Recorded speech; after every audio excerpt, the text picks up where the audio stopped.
May mga nangyayaring mga pagbaha, lindol, epekto ng solar storm sa ating planeta sa iba't ibang mga lugar sa planetang ito. At ang nagdurusa rito ay mga tao. Mayroon pang nangyayaring digmaan sa ilang lugar. Ano itong mga pangyayaring ito sa ating kapaligiran? Ano itong mga senyales na ito? May mga mensahe ba rito? Saan nanggagaling ang mga mensahe ito?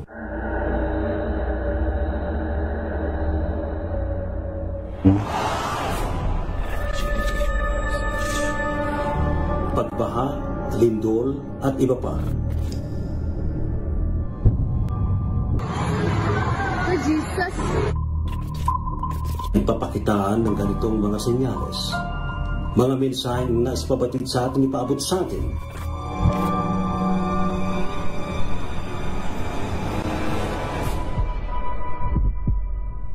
Matre.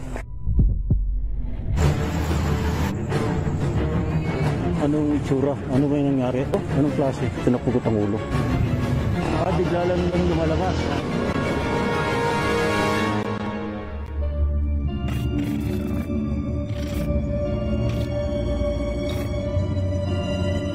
Mga kamisteryo, ngayong gabi ito pag-usapan natin tungkol sa mga pangyayari sa ating kapaligiran. Ano nga bang nais ipabatid sa atin kung bakit atin itong dinaranas? Kalamidad, pagbaha, lindol, at iba pa. May mga tao na kung saan ay merong mga pinagpapakitaan ng ganitong mga senyales. Mga mensaheng nais ipabatid sa atin, ipaabot sa atin ng mga nilalang sa kabilang dimensyon. Mula sa mga extraterrestrials, divine beings at iba pa. May mga lugar kung saan nagtutungo ang mga spiritual healers, mga spiritual practitioner, para makakuha lamang ng mga mensahe at connect sa buong lumikha. Yan po ating pag-uusapan ngayong gabing ito sa Gabi ng Misteryo. 10 to 11 p.m. sa DZRH. Wala pong absent. See you.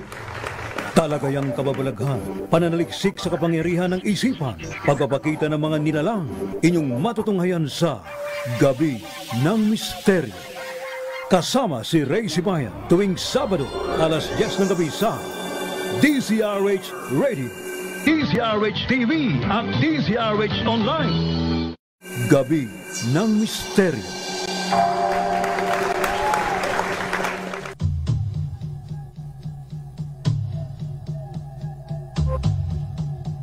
Magandang gabi po.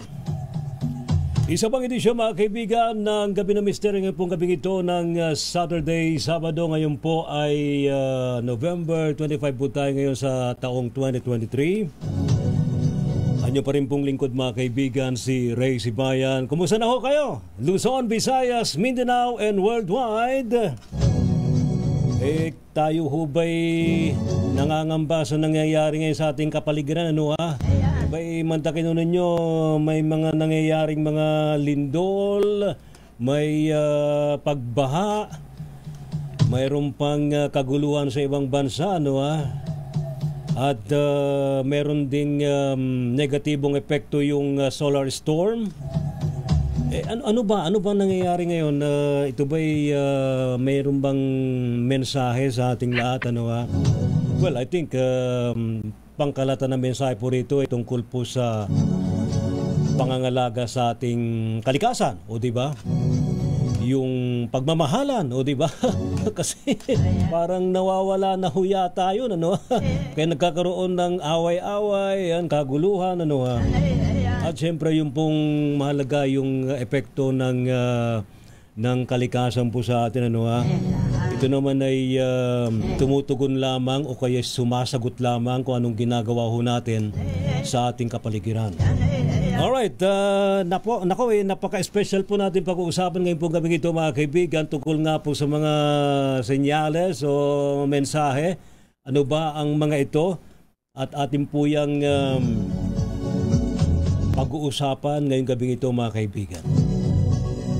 And mapalad po tayo na sa ating pong studio ngayon ang ating Reiki Master na malapit nang bumalik sa Russia. si Dr. Joe Villasano. Dr. Joe, magandang gabi po sa inyo. Welcome again sa ating program, Gabi ng Misteryo. Gandang gabi sa inyong mga kamisteryo ni Ray Sibayan. Magandang Good gabi, evening, Ray. ma'am. At salamat pong muli at nakumbidan niyo ako at makapiling ang inyong mga tagapanood at matalakay ang magagandang mensahe o anumang pong mga pangyayari sa buong mundo. Ayan. Siyempre, di kasi nawawala, Ma'am Jo, yung nag-aalinlangan, nag-aagam-agam, ninenervyos, natatakot. Ano ba nangyayari ngayon? May lindol, may pagbaha, at may mga kaguluhan. Ma'am Jo, sa ngayon, anong nakikita ho ninyo? Well, marami naman sa ating mga kababayan ng reliyoso, madasalin at malakas ang pananalig sa ating pong lumikha. Ano kaya ang kulang? Sa palagay ko, Ray, yung ating kamalayan para alagaan ng ating mga elemento ng kalikasan. Kasi dapat tayo nakikipag-ugnayan o nakikipag-usap sa ating araw, sa ating hangin, sa lupa, at sa lahat ng nasa ating katawan, na nasa ating planeta din. Pag kulang po ang ating pakikipag-ugnayan, ay nagpaparamdam ito, Ray. Parang nagpapapansin. Ganun ba yun? KSP Oo, din pala yan. KSP.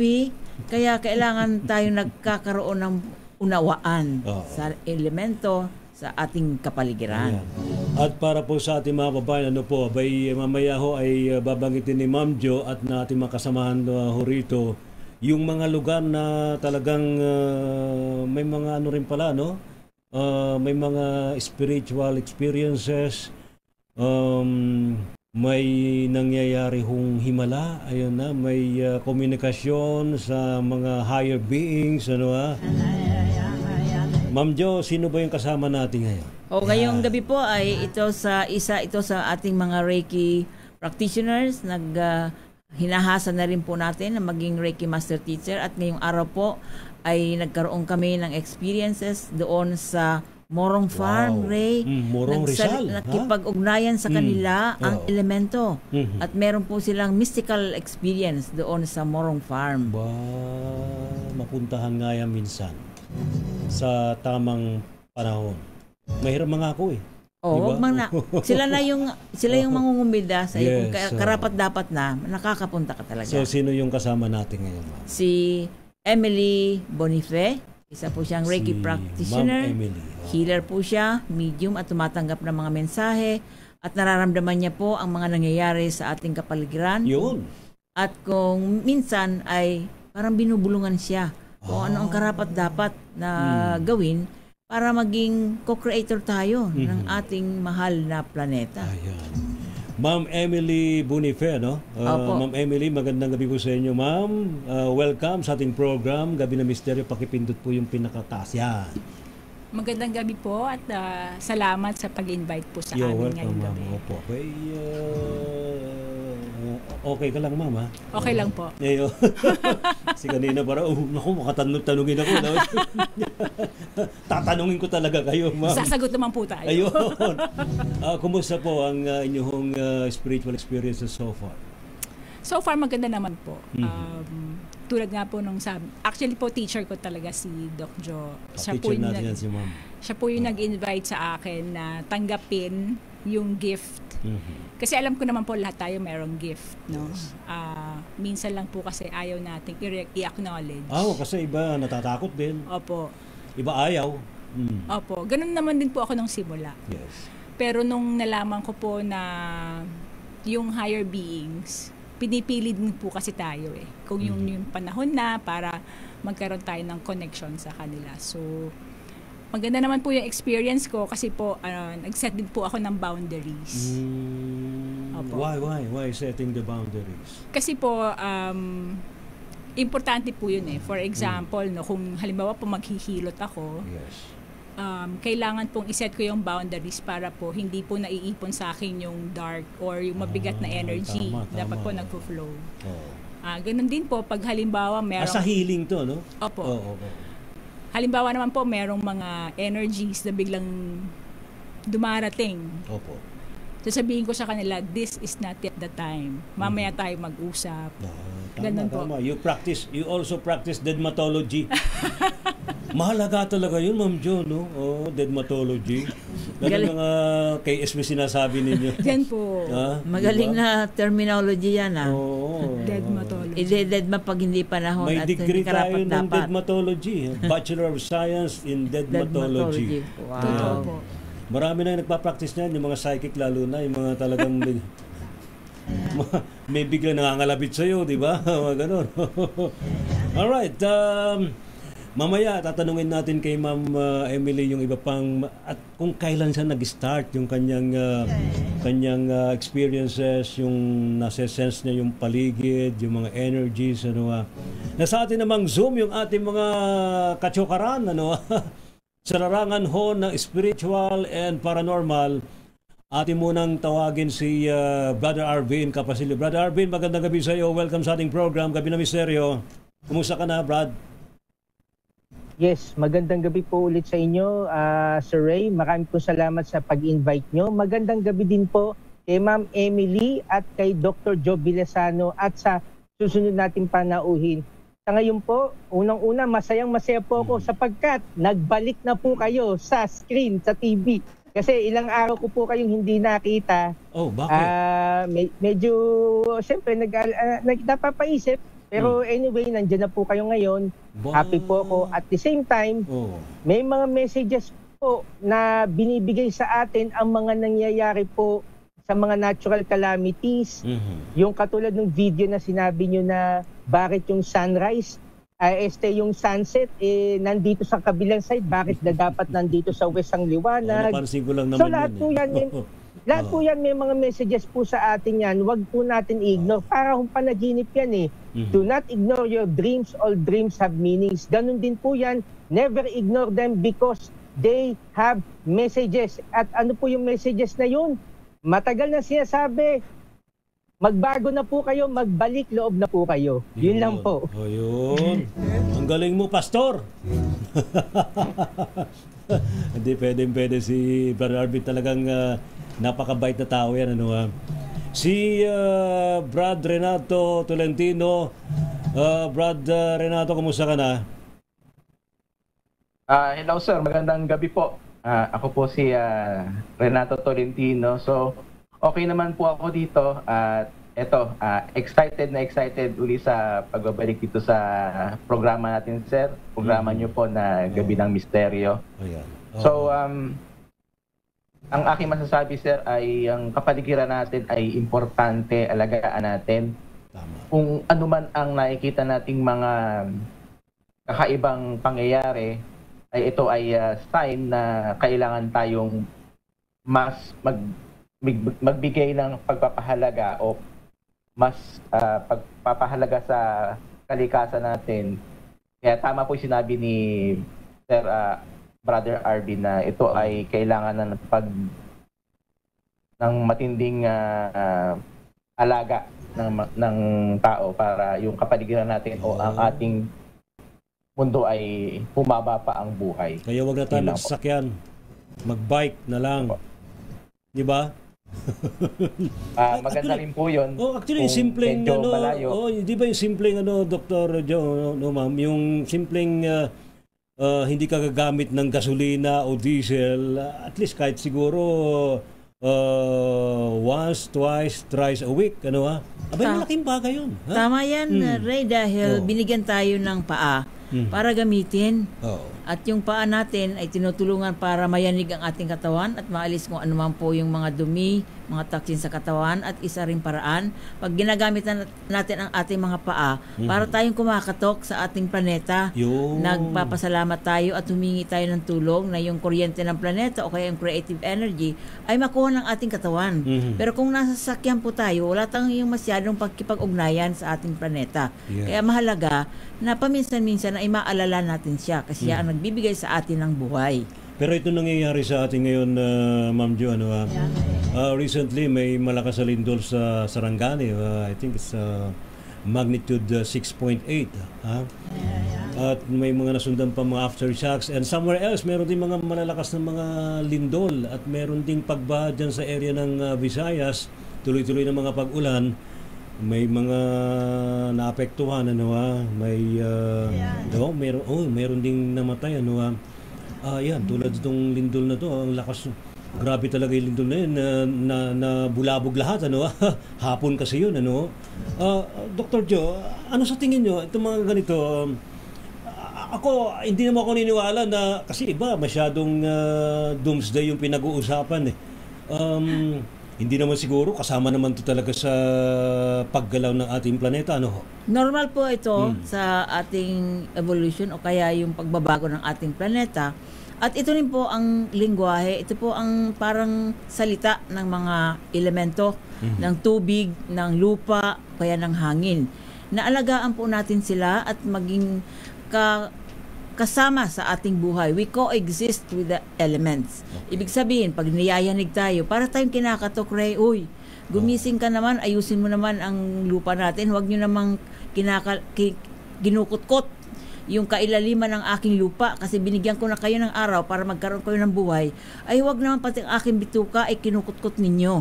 Kaya meron po tayong lindol. Yun naman pong baha, ay huwag nyo naman ako alisan ng aking buhok kasi kailangan ko ng buhok para hindi maalis yung mga sustansya sa lupa. Pero pag pinutol po natin lahat, yung mga kakahuyan ng buhok ng ating planeta at antena ng cosmic wisdom o kaya ng impormasyon galing sa kalawakan, ay kinakalbo natin ang ating planeta at wala na pong parang kumukuha ng kanyang sustansya. Kaya kinakatak po tayo, nagbabaha, Ray. Yun naman pong mga fire o kaya yung pong pagkasunog ng ating mga forest ay isa rin pong paalala sa atin na kailangan tayo ay nakikipag-ugnayan sa ating brother sun. Meron ba tayo dito sa araw-araw na nakakapagpasalamat sa ating pong kapatid na araw? Isa pong mahalagang ritual ng ating pagpagising ay nagpapasalamat sa araw, nagbibigay ng buhay. Ano kaya ang planeta natin po, kung halimbawa imagine natin, Ray, yung walang araw? Ay, wala. Patay. Ano kaya patay yung... tayo. Oo. So isang mahalaga po na parang binibigyan po natin siya ng pagrespeto o pagbubugay sa araw-araw. So isa pong napakalaking pasalamat sa araw, yung pagising, salamat po mahal na araw at nandiyan ka at sinisinagan mo kami ng aming baya. Napakasimple lang na mga pagbati, Ray, na makakatulong para ang lahat ng mga elementong ito ay maging kasama natin sa pag-alaga ng ating planeta. We coexist with all the elements. Yun po ang tinatawag natin na relationship. We have to relate. Hindi lamang po sa tao, kung hindi sa elemento. Hindi lalo na sa pagkain. Opo. Yan, sa pagkain, nabanggit ho ninyo, ma'am, ano ba talaga ang kailangan nating isaalang-alang na pagkain? Lahat ba ng nakikita nating mga buhay, dapat bang kinakain? Nakikita o napapanood po natin na meron na po ngayon ng mga kultura na pati po yung mga ipis, yung mga insekto ay kinakain. Kasing tabi ho sa mga naghahapunan. So, sorry po, pero hindi po natin kinakain yung mga insekto na binigay ng kalikasan para ayusin ang ecosystem, Ray. So, dapat limitahan naman natin. Kung binigyan po tayo ng mga pagkain, yung may mga karmic, parang yun ang kanilang kusa na pagbigay ng tulong sa ating nourishment, yung ating isda, yung manok, yung mga hayop na pwedeng kainin at saka mga gulay, ay hanggang doon na lamang tayo. Bakit kailangan pa natin kainin yung mga ahas, yung mga lahat ng mga wild animals? Exotic daw yun. Kawawa naman po ang buhay nila. Pampahaba raw ng buhay. So, doon na lang po tayo sa may mga karmic connection na pagkain para hindi naman natin sinisira ang ecosystem at tayo ay nagtutulungan sa bawat isa. So, yung dapat lang natin kinakain, manok? Yung manok, yung isda, yung kinakulture po natin, hindi yung mga wild animals na sila po ang nagpapantay ng enerhiya. Yung domesticated dapat. Opo, yung mga enerhiya ng ating kapaligiran. Yun. Yan marami pang makukuha tayong mga impormasyon mula kay Ma'am Jo. Ito, medyo tayo'y magdadive na, Brother Arvin, Brother Renato, sa pagtalakay natin ngayong gabing ito. Let's ask some questions kay Ma'am Emily. Ma'am Emily, una-una, kailan po kayo nag-start ng ganitong buhay sa spiritualism? Nagsimula po ako actually, na-discover ko na meron akong connection, mas malapit na connection sa higher being. Ano po ito? Early 2000. Saang connection? Sa pamagitan po ito nung nagsimula po ako na maniwala na I have to take care of myself so I can take care of others.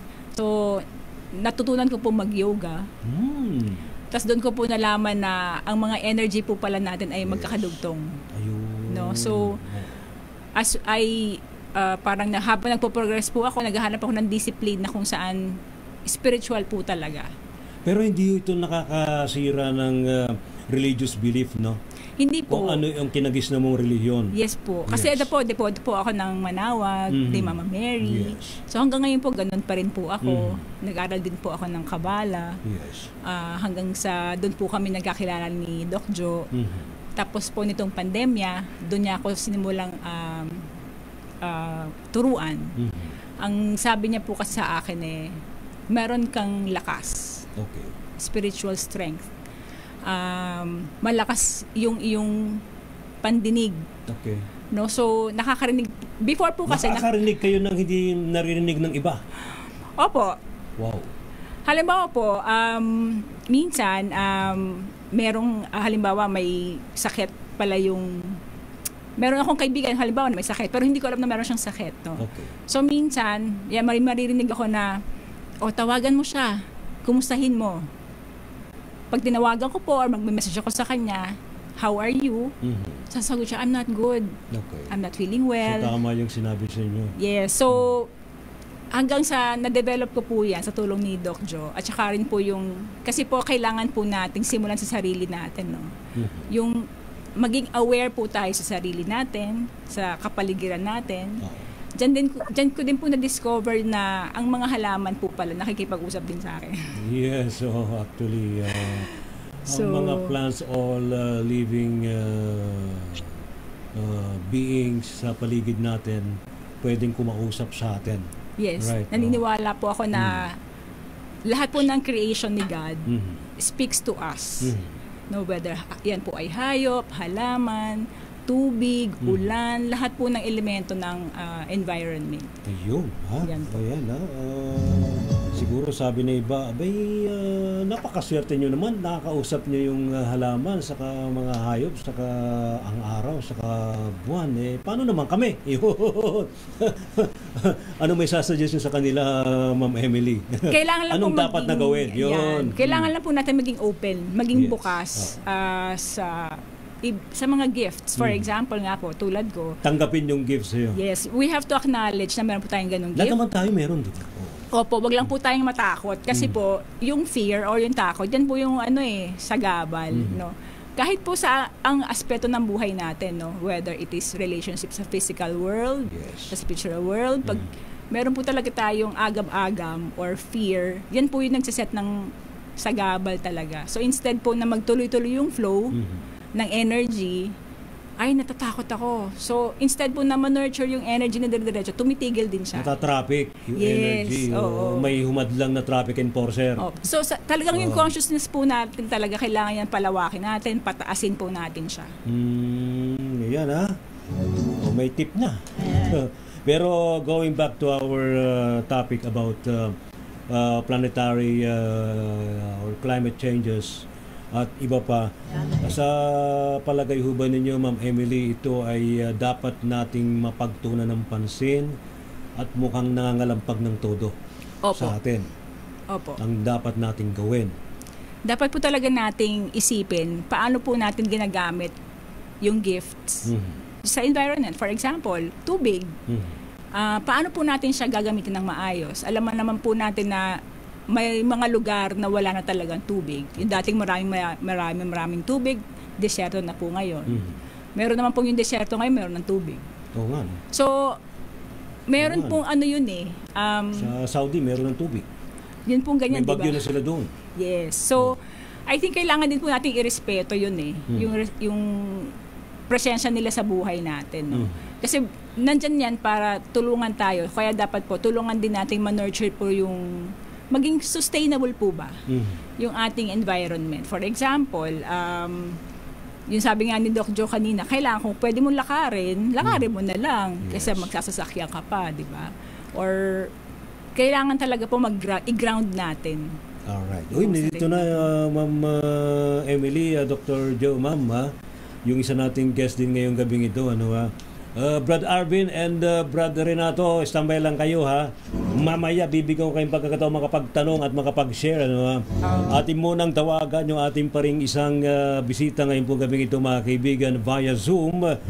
Si Ma'am Jean Guy. Ma'am Jean, magandang gabi po sa inyo. Welcome sa ating program, Gabi ng Misteryo. Ma'am Jean. Yun. How are you, ma'am? Sa ating program, Gabi ng Misteryo. Hi, good evening po. Kumusta po kayo, ma'am? Ma'am Jean. Can you hear? Yun. Ayan, narinig niyo pa ako? Yes, ma'am. Dinig namin kayo. Okay naman po. Sa ating program, Gabi ng Misteryo. Pero parang good evening po. Pero nag-feedback lang tayo. Ma'am Jean. Can you hear? Ma'am, paki-off mo yung monitor mo dyan para hindi nag-feedback. Ayan. Dr. Joe, ma'am, so far, dun sa mga pinupunta natin mga lugar, may nare-receive ba tayo mga messages from other beings, higher beings, and these messages ay may kaugnayan sa mga nangyayari ngayon or maybe in the future? Tama, Ray. Yung aking grupo ng mga Yakutyans, dinala ko sila sa Banahaw. Oh, Banahaw. At nagbigay kami ng pagpupugay. Yakutyan, Russia, right? Mga nasa north po ito ng Russia. Yung pong tinitira nila, -50 yung lamig. At sila ay natuwa na pumunta sa ating bansa. At dinala ko nga po sila sa mga sacred places. Yes. Isa sa mga napuntahan po nila ay yung Mount Banahaw natin, na alam naman po na lahat ng mga... Yan po ang ating, sa katotohanan, ang Mount Banahaw, Ray, yan ang ating center of shamanism. Kasi ang mga tao po doon na pinangunahan ng pamilya ni... ang tawag natin ay Suprema Isabel Suarez, ay lahat sila marunong makiusap sa kapaligiran. Sa nature. Meron sila doon na parang sentro na ang nakaukit ay hindi mga imahe ng kung sino mga divine beings, kung hindi mga puno, Ray. Yung mga pinintura nila ay mga puno. Opo. Ibig sabihin, ay sila nagbibigay respeto doon sa kapaligiran nila. At yung lugar ng Banahaw ay parang idle siya, parang dormant siya na bulkan. So bawat bahagi ng bulkan na yon, ng Mount Banahaw, ay nagbibigay sila ng sakradong pagbubugay sa mga ito. At meron nga po doon na lugar na kung saan pag ikaw daw ay yung ating forehead ay ilagay doon sa malaking rock, ay mga ET information daw, o kaya yung mga divine beings ay nakikipag-usap. Kaya yun ang pinagawa ko po doon sa mga Yakutyans.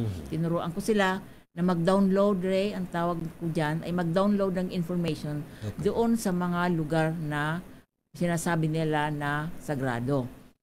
Doon sa malaking may bato. na-download ho ba, ma'am? Marami po silang na-download at nagpakita sa kanila, Ray, yung energy forms na mga kausap nila. Doon sa litrato mismo, simpleng litrato, yung kanilang mga cellphone, nakakuha ng mga energy forms.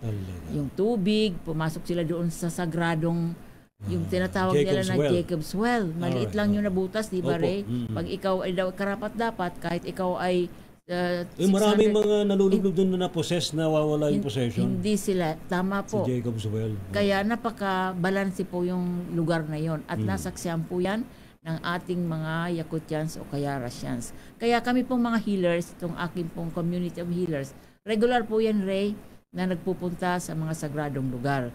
At ngayon nga, doon, accidentally, Ray, yung aming farm sa Morong ay nagkaroon ng manifestation of mysticism. Paano ito nangyari? Nung nandun ako sa Russia, nagpapacheck ako doon sa isang Russian doctor ng aking state of health. Ay, sinabihan ako, sabi, something is wrong with our diagnosis kasi lahat excellent, Ray, yung aking internal organs. Sabi sa akin, tingnan mo kung baka bagong panganak lang kayo? Kayo excellent? Tingnan mo, anong nandiyan sa katawan mo? Nagbabibrate ng maganda? Lahat ay nasa idea level. Sa palagay ko, merong ikaw na nakadikit sa katawan mo na konektado sa isang lugar na maganda, malakas ang enerhiya. So, kinapkapan ko yung aking sarili at nakita ko yung bato, Ray, na galing doon sa Morong Farm. Talaga? Ang objective, highly Opo. high vibrational ang pala yung objective stone ko na lang yun. noon, Ray, kaya ako naglagay na bato na yun para konektado ako doon sa enerhiya ng aking farm. Pero may mas pa pala, may mysticism pa pala, na yung hill na yon, yung farm na yon ay malakas ang enerhiya na can maintain yung electron level ko. Itong bato na to, i-hold mo na to, RHC, yan, no? Di ba? Yan sa my farm, no? Yes yung po. bato na Yan, yung bato na yan.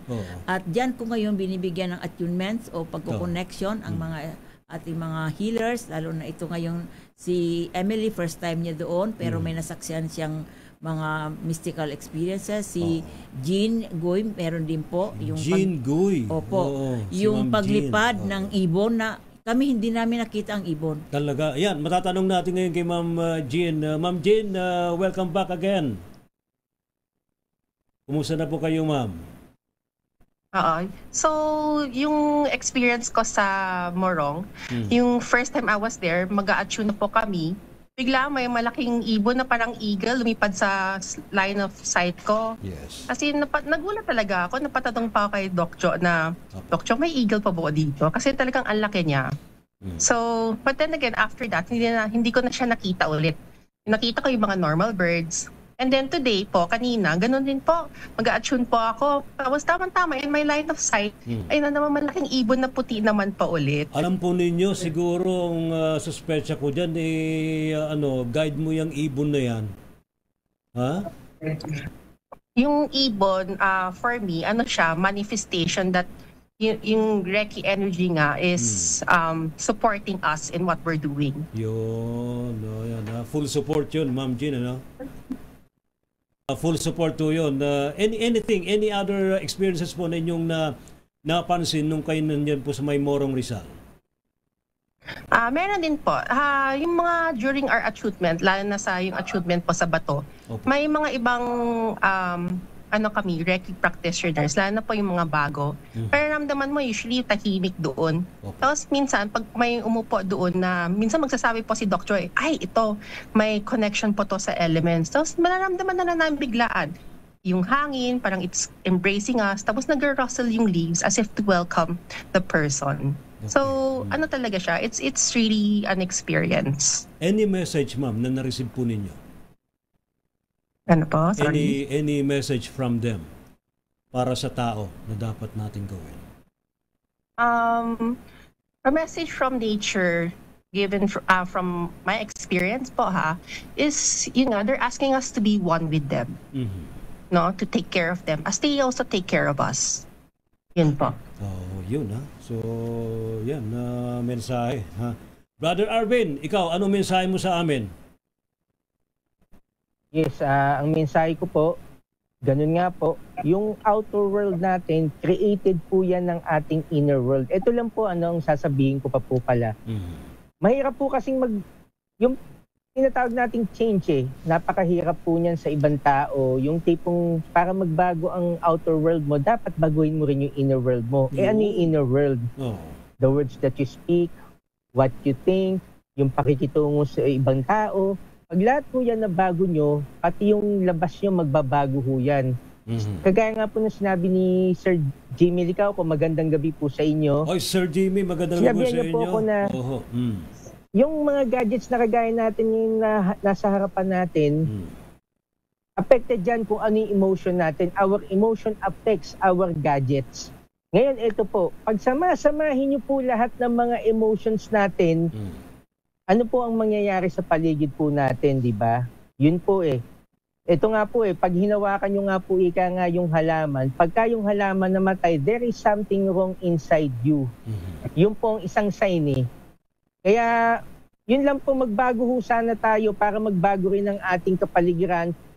Magbalik loob na po tayo sa ating Panginoon. Hindi po ito religious program paalala lang po. Hindi ho. Ito po ay educational program po na ine-educate po natin ang ating mga listeners na magbalik loob tayo hindi lang sa kapaligiran, maging sa ating mga kalikasan. Na-disconnect po tayo Back to based basic on what tayo. we are educated, based on the people we speak, correct. Based on what we listen, based on our environment, na-disconnect po tayo sa nature. Yun po ang gusto kong sabihin. Tapos po, pinaalala na rin po sa atin ng kanta ng Asin, yung paborito ho natin na masdan mo ang kapaligiran. Sana po, si Ma'am Jean yata, mahalin po natin ang ating kapwa, mahalin din po natin ang ating kalikasan upang masagot na rin ito. Ito na rin ang magiging sagot. Bakit may ulan, bakit may bagyo, bakit may lindol, bakit may tsunami, bakit may mga ganitong nangyayari. We create our own reality. Yes, What Lodi. we feel inside is what is happening outside. Yun po ang message ko. Brother Arvin kasi sanay na sanay ito sa kanyang pagbablog. Kaya marami siyang maaaring ma-share sa atin. Ma'am Jean, sana binanggit ni Brother Arvin, sa inyong pananaw, paano mo sinasabi sa iyong mga kaibigan, sa iyong mga kakilala para makatulong sa ating planeta at sa ating kalikasan? Anong dapat natin baguhin? Ma'am Jean. Di ata ako marinig. Ayan, ibigay ko yung tanong kay Ma'am Emily. Ma'am Emily, pakisalo po yung tanong na yon. Para po magkaroon ng efekto sa labas. Yes, no? yes. Meron nga kaibigan, ganito gawin mo, mag-recycle ka naman dyan, kasi nag-iipon tayo lagi ng plastic, di ba? Pwede bang i-recycle natin yan, gamitin natin sa mas tama, puro tapon dito, tapon doon, na nakaka-pollute, Actually po, katulad ng sinabi nyo, yung pag-recycle po kasi, dulo na yun ng product. Yes. So dapat po, kung halimbawa, meron tayong gagawin, gusto nating mag-discover ng ibang products o magkaroon ng invention, no? Opo. Isipin natin yung, pag ginawa ko to, ano yung kalat o yung waste na pwede kong i-produce. Dapat, pag pinroduce ko siya, hindi ako makaka-harm ng natural resources. Alright.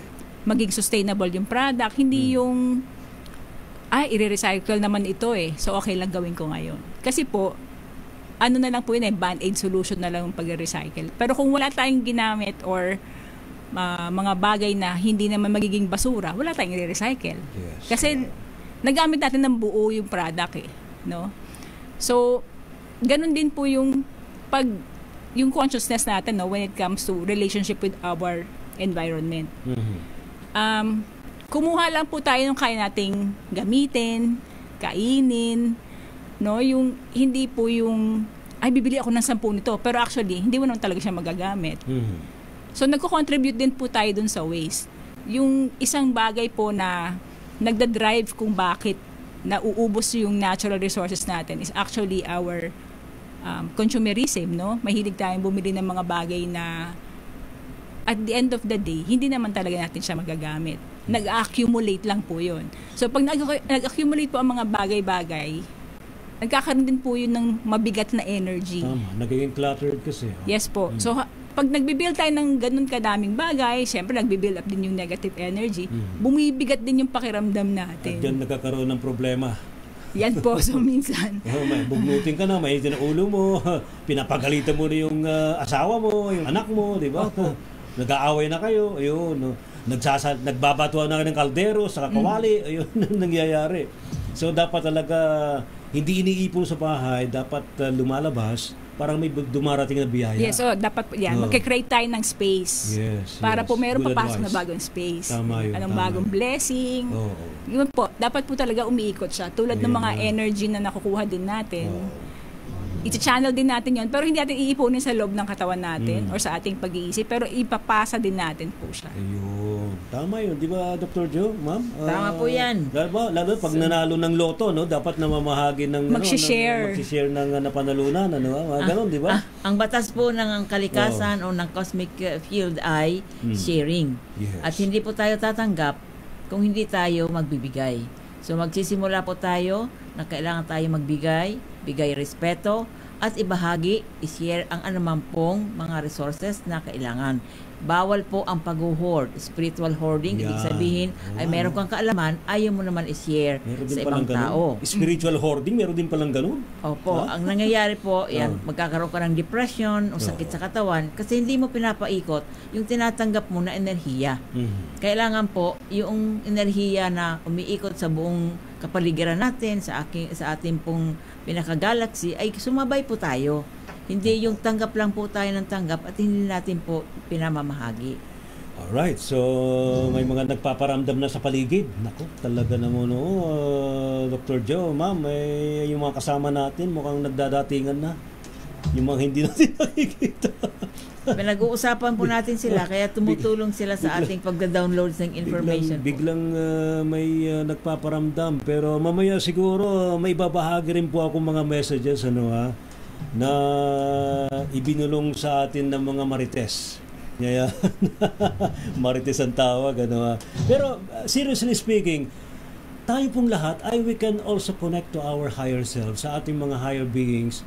Hindi lang ako, hindi lang si Ma'am Jo, hindi lang si Ma'am Emily, hindi lang si Miss Jean, and of course yung ating mga iba pa mga kasamahan. Tayo pong lahat. In fact, yung mga religious people, habang nagpe-pray, nagkakaroon ng connection yon. At biglang sabi nila, bakit pray ako ng pray pero wala akong naririnig na sagot? Merong sagot pero ayaw nyo lang pakinggan. Di ba, Ma'am Emily? Totoo po yun. Oo. Kasi po ang gusto natin pag nag-pray tayo, ang laging sagot, yes. Oo, parang gano'n, no? Parang very positive lahat, no? Oo. Ayaw mong makarinig na damuho ka, ikaw may kasalanan yan, mga gano'n, di ba? Oo, pero dapat nakikinig po tayo. Pero sabi nga nila, when you pray, one way yung communication kasi we communicate, no? Tayo lang pero kapag meditation, two-way yung communication. Right? Apo. Nagsalita ka, may sasagot. May sasagot. Anong term po ng mga practitioners ay meditation or listening sa simple language natin. Si Ma'am Jean, medyo ito, kailangan ko lang matanong si Ma'am Jean. Ma'am Jean, paano kayo na ipag-communicate sa higher beings? Yeah. Masasagot na niya yan. Naririnig na tayo. Ma'am Jean! Hello, ma'am. Kumusta na po kayo? Ma'am Jean. One is through meditation. Number 2 is yung, kasi I do soul healing. So gumagamit po ako ng kandila to communicate with the person I'm healing or yung mga souls that I'm healing. So minsan, yung mga higher beings, nag-iiman din sila ng message kung ano kailangan ng soul gawin po.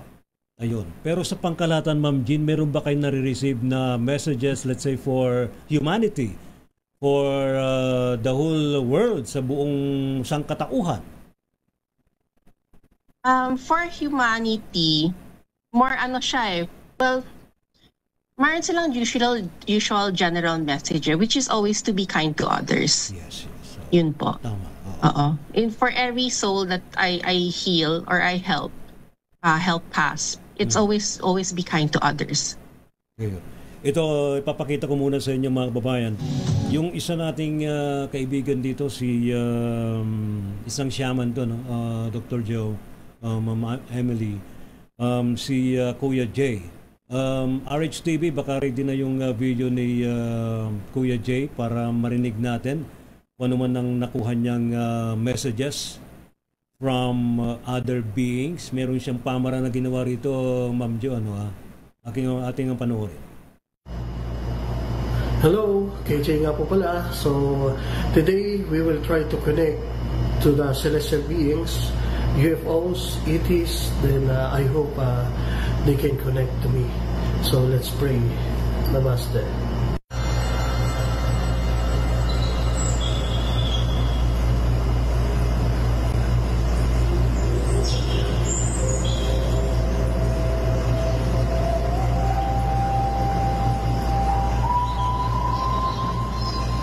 The divine frequency.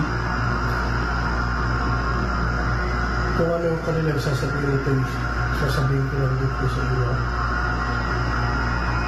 So, mga mensahe binibigay nila ngayon is meron new vibrations na mas mataas pa na papasok by 2024. The new activation of healing,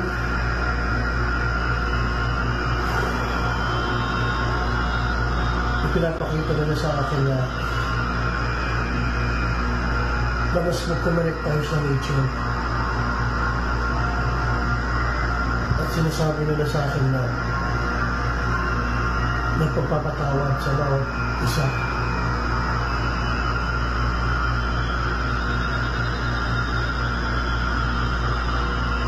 At yung mga kalamidad is nag-uumpisa pa lang. Meron pa mas magaganap na mas matindi pa by 2024. At ipinapakita rin sa akin na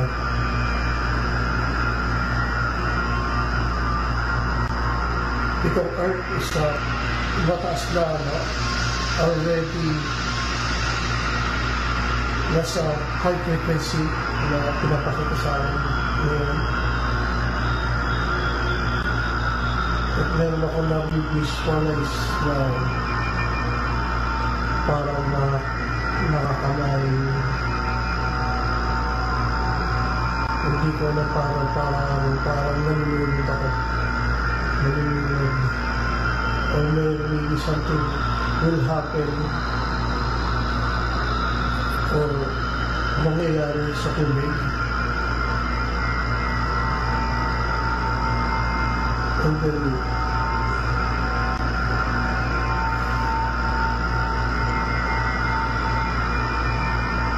sabi nila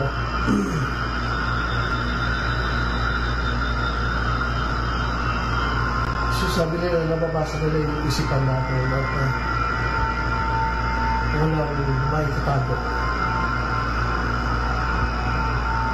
At nandito sila para magbigay ng guide o mas mag-vibrate para mas makakonect sa mga tao may abilidad to connect sa same vibration o same frequencies.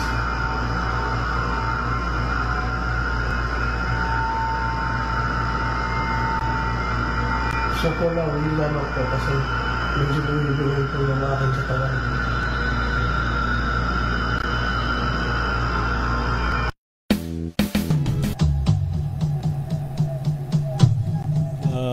Ma'am Jo, ano masasabi niyo dun sa ginawa ni Kuya Jay?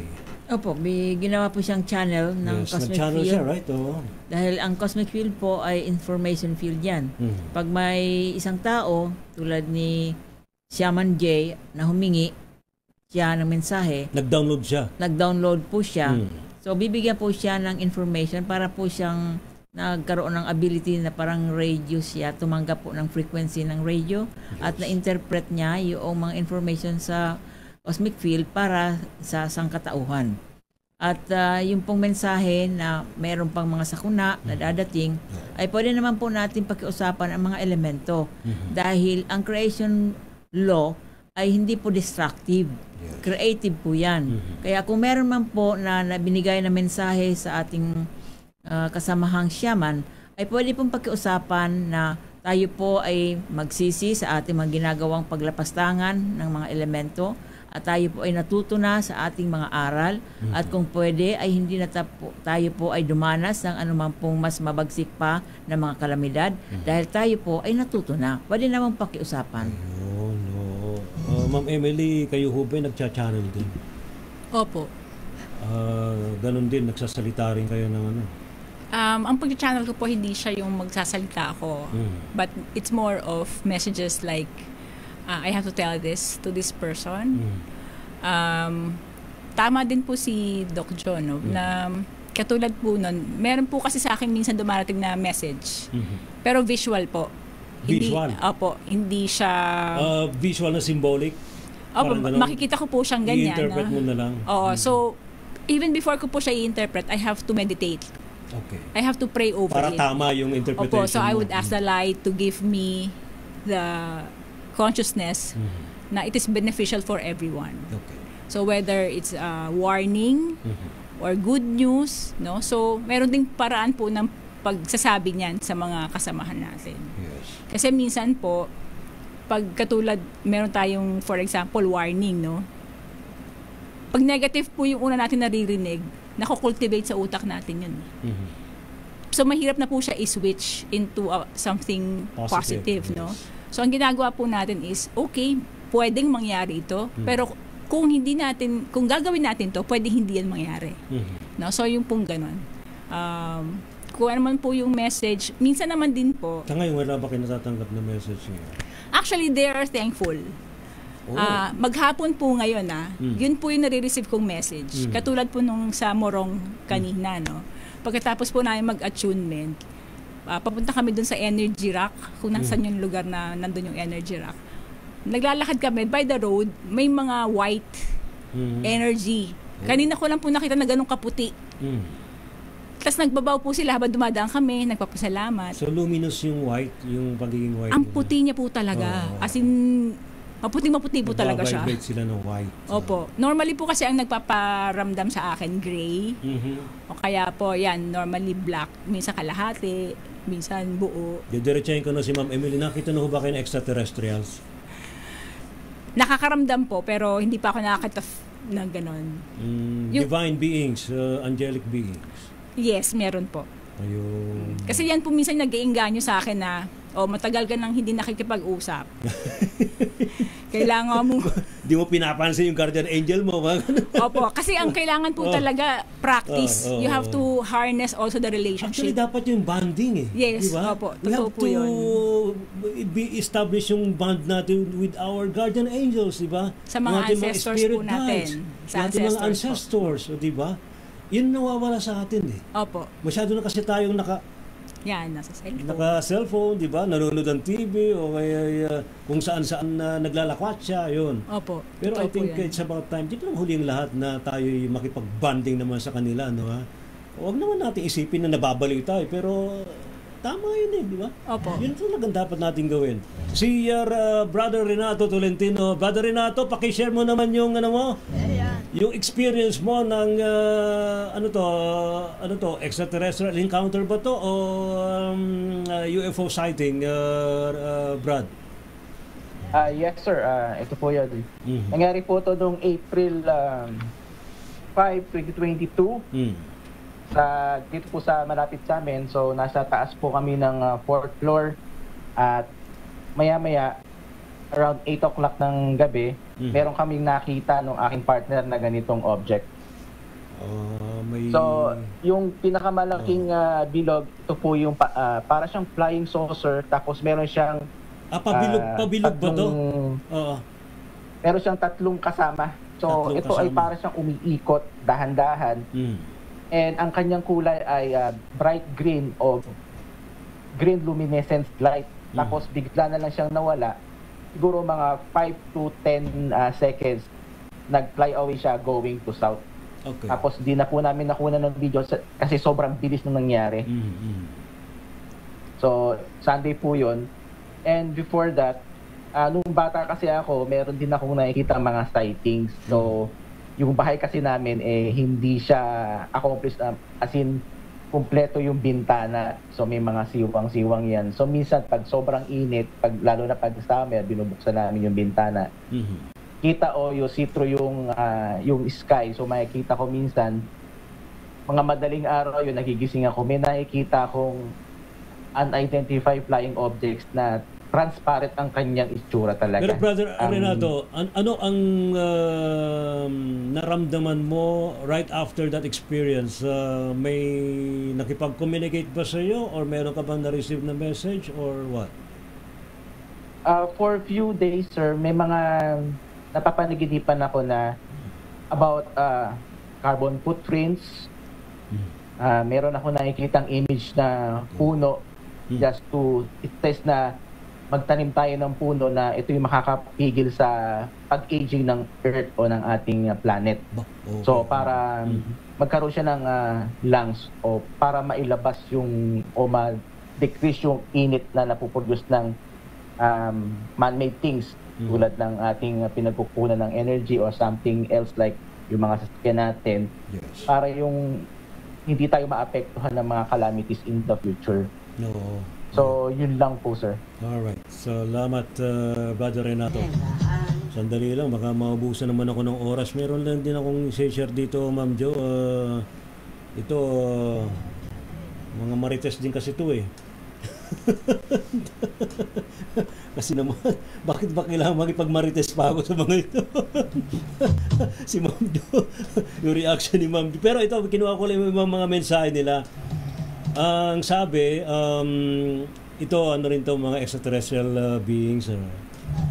Lagi raw makinig sa inyong mga sarili. Your higher self. Yun. Huwag ipagwalang bahala ang nangyayari sa paligid. Gumising sa pagkakatulog sa nakagisnang mundo at realidad. Kaya ito, maganda to. Magmahalan. At huwag mag-away-away. Dahil dyan daw ay maraming namamatay at nadadamay. Lagi daw pong isipin ho ang kabutihan sa kapwa, huwag maging makasarili. Ang kalikasan, yun ito na binabanggit natin, no? Ma'am Emily, dapat alagaan at protektahan.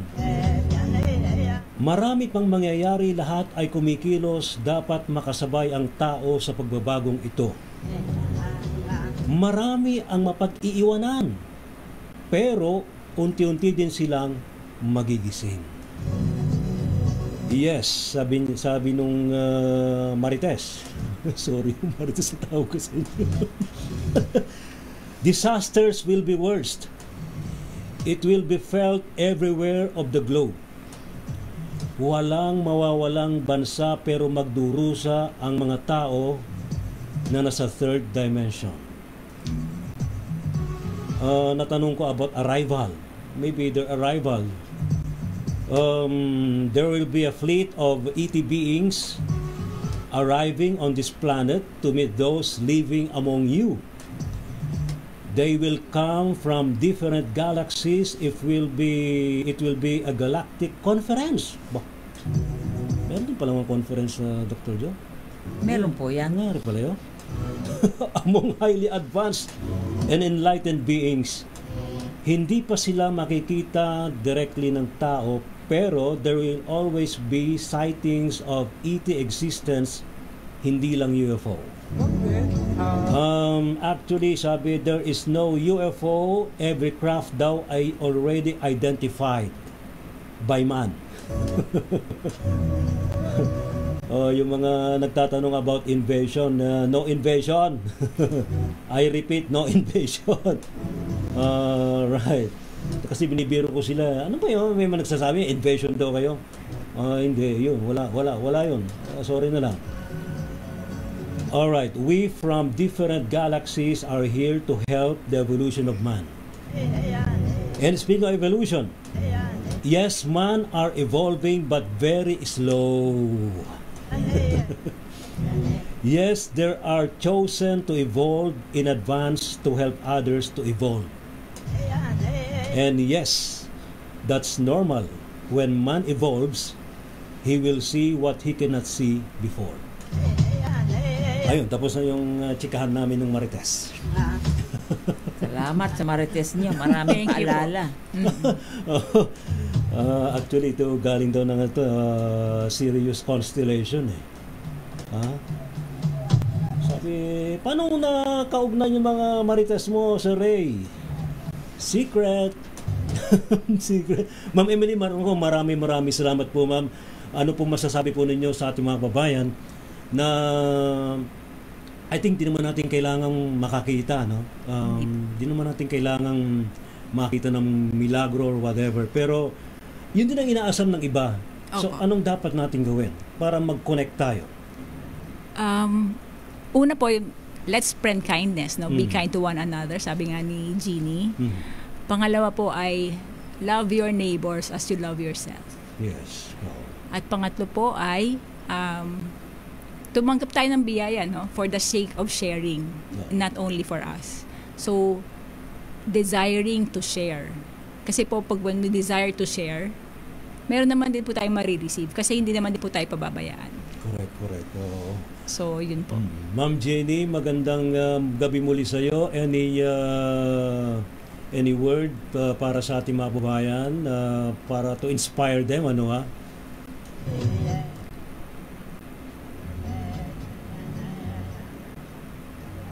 Yes, ma'am. Go. Sasabihin na si Ma'am Jean. Ayan, okay na. Short words, short lang po yung message. Matuto tayo magdasal din and to have faith para po matulungan natin ibang tao, pati sarili natin. We should learn to detach po ngayon sa mga social media po para marinig rin natin yung sarili nating bosses, which is our higher self. Dami nagpe-protesta. Bakit daw i-detach yung sarili social media? Pero I think wag nating i-focus palagi yung sarili natin sa social media, no? Dr. Joe, muli. Huwag pong abusuhin ang anuman pong biyaya. Opo. Ang anuman pong mabuti na inaabuso ay nagiging masama sa atin. So, kailangan lang po na sundan natin ang law of balance. Yes. Konti nito at bahagya nito sa pagkain, ang tawag natin ay Ainitarian. At ito po ay importante, kaya ko in-emphasize kasi tayo po ay huwag sobra na mag-consume ng resources ng planeta. Yung tama lang na masuportahan ang ating buhay, na ito po ang ating objective kung bakit tayo naririto sa planeta at matutunan ang ating mga soul lessons. Ayun, naku. Ma'am Jo, saan sila pwedeng magtungo kung gusto nilang magpakonsulta tungkol sa spine nila, no? Yung Dawn method ninyo, sa Reiki healing po ninyo at iba pa. Salamat po Saray sa iyong paalala. Ang ating pong Academy for Holistic Healing Arts ay nagbibigay po ng spine healing na sessions, at yung pong importanteng biyaya na binibigay natin, ang tawag namin ay Pamaskong Handog. Nagbibigay po tayo ngayon ng self-healing course ng Reiki na donation lamang po sa lahat ng tao po na gustong matuto na pagalingin ang kanilang sarili. Yes. Pwede po silang tumawag sa aking smart number 0918-911-0035, 0918-911-0035. Yun. Open ho yun 24 hours. 24 hours yung po yan telepono. online. Brother Arvin, maraming salamat sa iyo. Any message sa ating mga babayan? Yes, yun po. Gaya ng isa-summarize natin sinabi nila, two-way direction po lagi. Hindi pwedeng tanggap tayo ng tanggap sa Panginoon. Hindi pwedeng tanggap ng tanggap tayo sa nature. Dapat magbibigay din po tayo because giving is a two-way direction. Ganun din po sa pagmamahal, two-way direction po yan. Ganun din po sa pakikinig. Two-way direction po dapat yan. At saka ito, simplihan na lang ho natin. Subukan yung uminom ng tubig ng hindi iihi o subukan yung kumain ng pagkain ng hindi magbabawas. Ano pong mangyayari sa inyo? Ganyan din po dapat sa atin sa mga kalikasan. Huwag naman ho tayong umabuso. Kaya tayo din ang maapektuhan. Tayong lahat po ang maapektuhan. Kaya po may mga nangyayari sa ating ganyan. Yun po, maraming po salamat at magandang gabi po. Thank you so much, Brother Arvin. Brother Renato, salamat sa iyo. Any word para sa ating mga kababayan? Okay sir, mapapayo ko lang sir, kung meron tayong bakanting lote, pwede natin magtanim tayo ng halaman, lalo na yung mga fruit-bearing trees para mabawasan ang carbon footprint. At try natin gumamit ng mga recycled waste tulad ng balat ng saging para patabaan natin yung mga halaman kasi mayaman po ito sa potassium and nakaka-benefits po sa atin to, nakapaligiran at nakakapagpalamig ng ating pakiramdam, including yung ating environment nagiging mas livable o habitable. Thank you. Yun lang po sir. Salamat po. Thank you rin kina Carlo, saka si, ang pangalan nung Lani. Sino po? Lani. Salamat po sa matumutok po sa ating Gabi ng Misteryo ngayon pong gabing ito mga kaibigan ng Sabado. Hanggang sa next Saturday mga kaibigan sa ating pa rin po pagtalakay. Inyo pa rin pong lingkod mga kaibigan si Ray Sibayan. Sarang saglit ho ang programang Gabi ng Bading.